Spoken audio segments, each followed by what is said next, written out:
আমি ডেভিড মুরা সিং, আমি মনে করলাম ত্রিপুরা রাজ্যের প্রত্যেকটা গ্রামে, প্রত্যেকটা আমাদের যারা জনজাতি বা ট্রাইবাল গ্রাম আছে, সেই সমস্ত গ্রামগুলির মধ্যে, ছোট ছোট গ্রামের মধ্যে, ছোট ছোট এলাকার মধ্যে সবার সাথে গিয়ে একটু আলাপ আলোচনা করা, এটা খুবই গুরুত্বপূর্ণ বলে আমি মনে করি। সেই জন্যই আলাপ আলোচনা করার জন্য আপনাদের কাছে আমি আজকে এসেছি।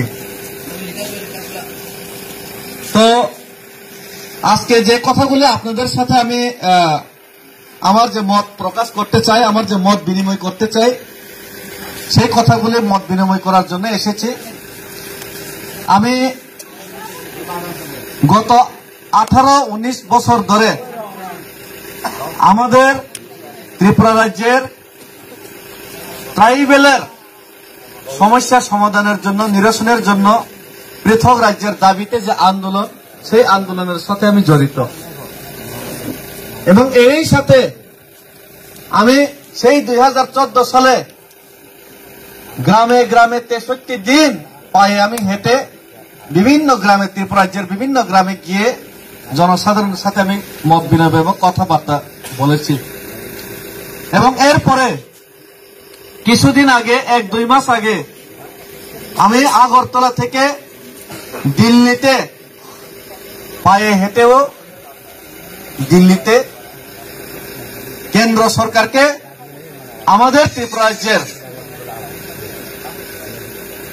ট্রাইবেলদের দুঃখ দুর্দশার কথা এবং আমাদেরকে যে সরকার যেগুলি ওয়াদা করেছিল, যেগুলি আমাদেরকে আশ্বাসন করেছিল, সেই কথাগুলি সরকারকে মনে করিয়ে দেওয়ার জন্য, সরকারকে আবার সেইগুলি ওনাদের নজরে নিয়ে যাওয়ার জন্য আমি সেই আগরতলা থেকে দিল্লি পুরো 2500 কিলোমিটার আমি পায়ে হেঁটে দিল্লিতে যাই।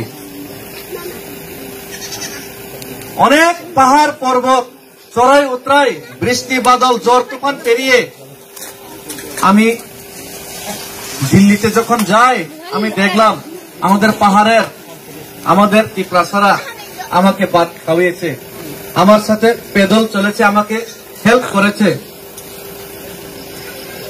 শুধু তাই নয়, আসামের, মেঘালয়ের আমাদের ভাইরাও, খাসি, জয়ন্তিয়া, গারো, আসামিস, বড়ো, ডিমাসা, ওরাও আমাকে ওই পথ চলে আমি যখন দিল্লিতে সরকারকে এই ত্রিপুরা রাজ্যের দুঃখ দুর্দশার কথা জানানোর জন্য পায়ে হেঁটে যখন গিয়েছিলাম, ওনারাও আমাকে অনেক সাহায্য করেছে। বিহারের অনেক লোক সাহায্য করেছে, উত্তরপ্রদেশের অনেক লোক সাহায্য করেছে। আমি ঘর বার ত্যাগ করে প্রায় 2-3 মাস পায়ে হেঁটেছি। একটাই স্বপ্ন, যে আমাদের ত্রিপুরা রাজ্যের, আমাদের যে 70-75 বছর ধরে আমাদের রাজ্যের মধ্যে আমাদের যে অধিকার থেকে যে বঞ্চিত হয়ে আছে আমরা, সেখান থেকে মুক্তি পাওয়ার জন্য, সেখান থেকে আমাদের সমস্যা সমাধানের জন্য সরকার কি বিচার করবে, সেই বিচার জানার জন্য, সেই জিনিসটা ওনাদের কাছে পৌঁছে দেওয়ার জন্য কষ্ট করেছি।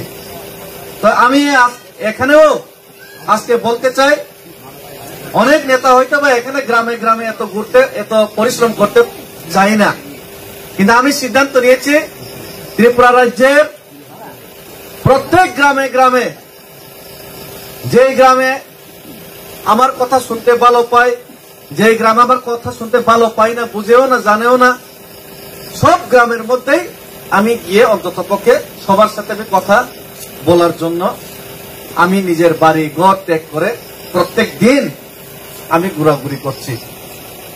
আজকে হয়তো এই গ্রামে, কালকে আরেকটা গ্রামে, প্রত্যেকটা গ্রামে আমি সবার সাথে মত বিনিময় করতে চাই। আমি জানতে চাই যে আমাদের পাহাড়ের লোক, ওনারা কি চিন্তা ভাবনা করেন, ওনারা কি চায়। সুতরাং আপনাদের মত আমার জানা খুবই প্রয়োজন। এরকমের মত না জেনে নিজের ব্যক্তিগত মত চালাই, কিন্তু আমি চাই না আমার ব্যক্তিগত মত আমার কাছে আসুক এবং সেই মতামত নিয়েই আমি আমাদের মত জিনিসটা আমি নিয়ে যেতে পারি। সেই জন্য আমি এই পরিশ্রমটা করছি, করে রোজগার করে নিজের ফ্যামিলি নিয়ে চিন্তা করে, কিন্তু আমি আমার সবকিছু ছেড়ে দিয়ে ত্যাগ করে দিয়ে এই গ্রামে গ্রামে পাগলের মতো ঘুরছি। একটাই কারণ, আপনাদের মত জানার জন্য এবং আপনাদের এই যে টিপ্রাসাদের সমস্যা এবং আমাদের ট্রাইবেলের যে সমস্যা সেটাকে সমাধান করার জন্য সরকারকে কিভাবে চাপে ফেলে আমাদের দাবিটা আদায় করতে পারে সেই লক্ষ্য উদ্দেশ্য নিয়ে। তাই আজকে মেইন জিনিস হলো আমাদের ত্রিপুরা রাজ্যের মধ্যে আমাদের এই প্রায় 5,000টা গ্রাম রয়েছে। সব গ্রামে আমি যেতে পারবো না পারবো, কারণ 5,000 গ্রামে যদি একদিন করেও যেতে হয় 5,000 দিন